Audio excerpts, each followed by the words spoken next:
biasa. Paling tidak kita mendapatkan satu siraman rohani yang sedikit beda dari Prof. Sofyan. Baik Bapak Ibu sekalian, selanjutnya penanggap yang berikutnya adalah Bapak Ade. Waktu dan tempat kami persilakan. Terima kasih. Pak Fahri, saya mendapat pesan dari sesprinya itu ditunggu. Ya, ya. Saya pengen dengar Bapak sampai jam 5. Alhamdulillah. Bismillahirrahmanirrahim. Assalamualaikum warahmatullahi wabarakatuh. Bapak Ibu sekalian, Prof. Sofyan yang ganteng dan berbahagia hari ini bisa mempresentasikan bukunya. Walaupun kita perjalanan cukup tektok ya, Pak Prof. Itu yang pertama. Yang kedua, Prof. Hamzah, ini saya setuju apa yang disampaikan Pak Moderator. Cukup ulasannya memang sangat baik ya. Bu Etifah juga tadi sudah memberikan arahan keynote speech-nya. Tentunya semua mempunyai kebermanfaatan yang kita butuhkan saat ini.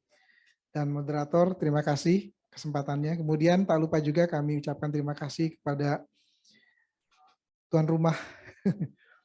Saya baru sekali di sini, kebetulan saya sudah 8 kali ya. 6 kali di MPR, di perpustakaan MPR. Bu Etifah pernah sekali ya, bareng sama saya. Tapi 2 kali waktu audiensi. Ya. Ini yang pertama kali. Jadi saya mengucapkan terima kasih banyak. Aplaus buat DPR RI ini. Saya barusan diskusi sama Prof. Ada lagi bukunya tentang digital saya. Kesantunan digital katanya. Mau nambah nanti katanya. Saya nanti tawarkan entah di MPR Perpustakaan atau di Perpusnas. Kebetulan Perpusnas juga di bawah kendalinya Bu Etifah ya. Oke.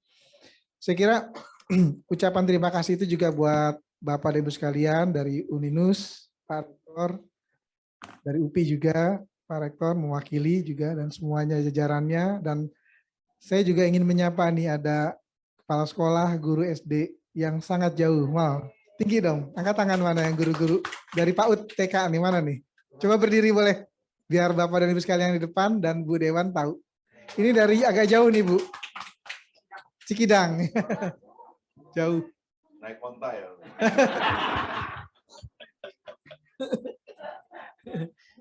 Program saya di 6 kali bedah buku selalu menghadirkan beliau teman-teman di PAUD karena saya berpikir mungkin tadi secara umum sudah dibahas oleh pembicara dan Prof. Sofyan dan Pak Fahri Hamzah bahwa tapi saya ingin mengajak juga teman-teman PAUD ya karena kesantunan berbahasa itu tentunya tidak terlepas dari pendidikan anak usia dini yang kita siapkan nanti itu. Mungkin slide yang pertama boleh ditampilkan slide-nya.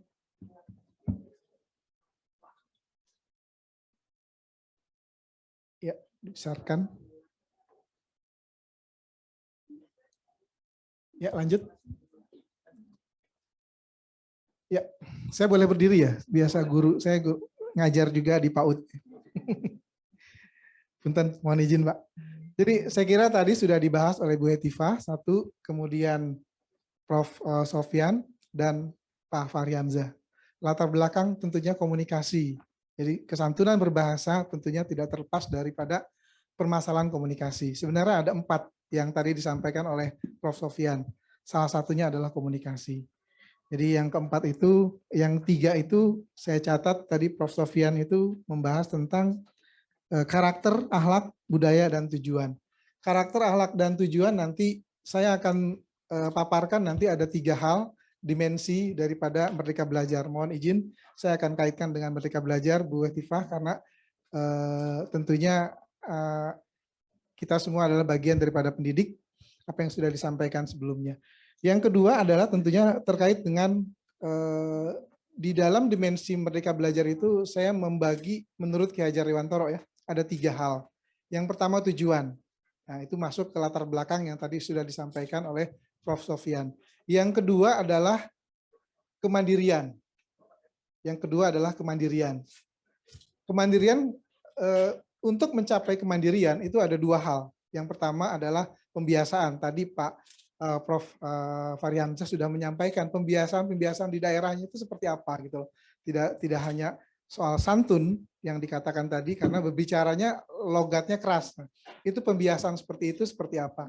Yang berikutnya adalah selain pembiasaan tentunya ada refleksi. Wah, tadi dua narasumber sudah menyampaikan refleksi. Jadi materi kali ini mungkin bisa disimpulkan menjadi 3 bagian itu. Yang terakhir adalah tantangan. Tantangan tadi Pak Prof. Sofyan dan Pak Fahrihamzah juga sudah menyampaikan tentang berbagai macam tantangan tentang kesantunan berbahasa. Salah satunya tadi adalah tantangan terkait dengan menerima perbedaan. Saya kira ini poin penting. Anak-anak sudah harus, terutama yang PAUD, sudah harus dimulai bagaimana pemahaman tantangan perbedaan. Karena ketika semuanya harus sama gitu, ketika di dunia luar, maka akan banyak tumbukan. Nah, belakang lagi, mohon maaf, belakang. Maksudnya yang pertama awal. Oke. Ya, ini komunikasi. Lanjut. Menurut Prof. Sofyan ada 6 etika ya sebutannya. Kalau saya mungkin model saja ya kesantunan biar mudah. Ini saya lihat saya catat Pak Prof. Sofyan. Jadi poin-poin ini halaman 1 sampai 5 di sebelah kiri itu ada poin. Jadi yang saya sudah baca itu artinya. Jadi kalau saya bisa simpulkan ada model. Kalau saya menyebutnya 6 model. Kalau Pak Prof. Sofyan menyebutnya 6 etika. Jadi yang pertama adalah benar, berbicara benar. Pak Fahrihamzah juga sudah menyampaikan. Kemudian bagaimana membicarakan itu menyejukkan hati orang lain. Kemudian berbekas, mengena, kemudian bicaranya itu pantas atau tidak gitu kan. Kemudian ini tidak menyinggung Pak Fahri ya Pak.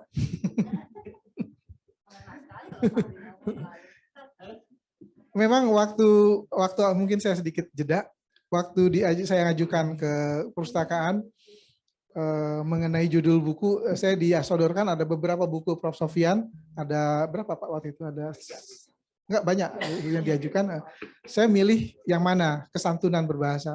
Terus dari pihak perpustakaan tolong cari pembicara yang kontroversi katanya. Jadi Pak Fahrihamzah tidak salah. Jadi memang inisiatornya dari perpustakaan. Jadi saya diminta untuk mencari yang konvensional dan kontroversi supaya rame. Itu kenapa Pak Fahri diundang. Kemudian bicara lembut dan bicara mulia. Lanjut. Nah, di buku halaman 8 dan 9 itu ada saya kutip dari Prof. Sofyan, tapi saya simpulkan saja. Yang itu ada 3 hal ciri daripada orang dalam berbahasa santun. Nah, ini mudah-mudahan Pak Fahri masuk sebelah mana nih? Tidak menyinggung juga ya Pak. Jadi yang pertama adalah harus good. Harus good yaitu tidak menyebut kelebihan, tidak mengeluh.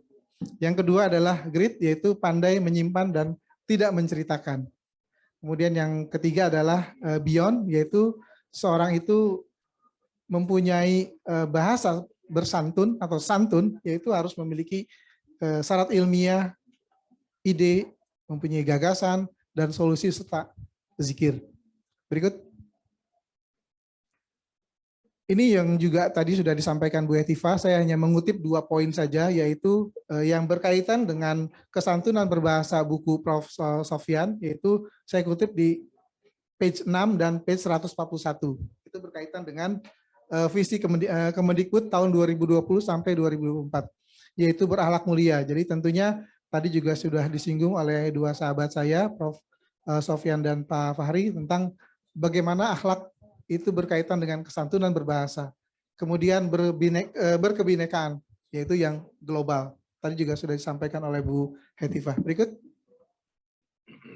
Nah ini adalah profil pelajar yang dikaitkan dengan kesantunan berbahasa. Saya menganalisa buku Prof. Sofyan ada di poin page 141 dan 129. Kemudian 166 sampai 169. Karena diminta untuk membedah, ya saya benar-benar membedah. Tapi secara akademisi saja. Jadi kaitannya ada berkaitan dengan kebinekaan global, kemudian ada yang berkaitan dengan gotong royong karena tadi disinggung di bukunya itu adalah terkait dengan pesantren. Jadi semuanya itu ada di dalam profil pelajar Pancasila saya kira. Berikut. Nah ini juga di page 170 sampai 190. Jadi saya kutip ada beberapa hal, poin penting tentang dikaitkan dengan kesantunan berbahasa. Yang pertama adalah pendidikan berkualitas bagi seluruh rakyat Indonesia, apa saja yang perlu disupport. Tadi Pak Fahri sudah menyampaikan keluarga sangat penting. Nah itu sudah ada dan sebagainya. Kita lanjut. Ya, ini saya kutip dari waktu 2020, kebetulan ada bedah buku saya kutip dari Pak Fathur Rahim. Nah saya kira kita ada di posisi 2022. Jadi tadi disinggung oleh narasumber bahwa kaitannya dengan pendidikan itu tidak lepas daripada pendidikan anak usia dini. Jadi saya fokuskan kepada anak usia dini supaya juga menerima Prof pembelajaran terkait dengan kesantunan berbahasa lebih awal. Lebih awal mengapa? Karena kita harapkan di 2045 mereka usia sekarang ini mereka lah yang nanti akan memimpin kita. Kemudian di usia yang 22 mereka juga akan memimpin kita nanti. Ini adalah ada di page 152 sampai 157 dan ada di page 223. Jadi nanti Bapak dan Ibu sekalian bisa baca, bisa melihat bahwa oh ya ternyata yang berkaitan dengan kesantunan berbahasa dengan Merdeka Belajar itu ada di poin-poin ini ada di buku. Saya kira apa yang tadi disampaikan oleh Prof. Sofyan, Bu Hetifah, bisa saja buku ini dijadikan referensi ya karena sangat kompleks ya. Kemudian berikut. Nah ini yang tadi saya sampaikan, kesimpulan daripada buku ini saya bagi menjadi 3. Yang pertama adalah komitmen. Jadi buku ini ada tujuan untuk pembelajaran kita semua. Yang kedua adalah kemandirian. Tadi sudah disampaikan tentang terkait dengan pembiasaan dan refleksi dirinya. Kemudian yang terakhir adalah tantangan. Berikut. Nah ini mungkin yang ini model saya simpulkan buku Prof. Sofyan itu yang pertama adalah menjadi 3 bagian yaitu adanya tujuan, adanya kemandirian dan tantangan. Nah tadi sebenarnya sudah disampaikan oleh Bu Hetifah, Pak Fahri Hamzah dan Prof. Sofyan itu tentang kalau kita ingin mempunyai kesantunan tentunya harus ada kesadaran diri. Nah itu ada di page 1 sampai 9. Bapak dan Ibu bisa baca itu. Itu yang saya pahami. Yang kedua adalah tentang kemandirian. Nah, buku ini berkaitan dengan karakter. Ada 2 hal, yaitu bagaimana membangun karakter sejak dini harus ada dimulai dengan pembiasaan. Jadi anak usia dini itu harus dimulai dengan kegiatan yang pembiasaan terus-menerus. Kemudian harus ada refleksi yang terus-menerus. Nah, kaitannya dengan kolaborasi, tentunya literasi yang sekarang ini adalah bagian daripada literasi bahasa.